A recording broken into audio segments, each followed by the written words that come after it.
Hello there, welcome to my YouTube channel. It's your girl Julie. So I've just finished cleaning my window. As you can see, it is sparkling clean. This is just one of my windows, and I just saw that I had enough time to do this, so it took some time to clean it. So what I used is an old newspaper and a mixture of hot water and vinegar of equal measure. So after, what I did is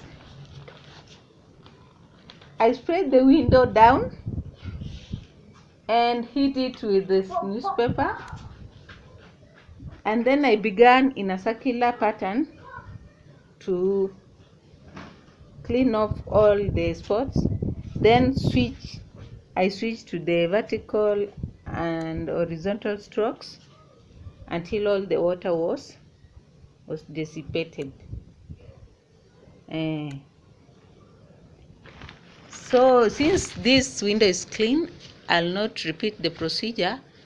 I'll just show you what I did. I sprayed the mixture of white vinegar and hot water here, and then I started rubbing it in a circular pattern like this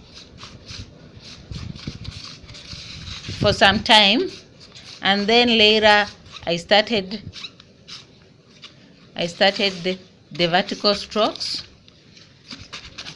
like this, and then finished with the horizontal strokes. As you can see, it is sparkling clean. Wow, that is how I ended up with the clean window. This work is fun.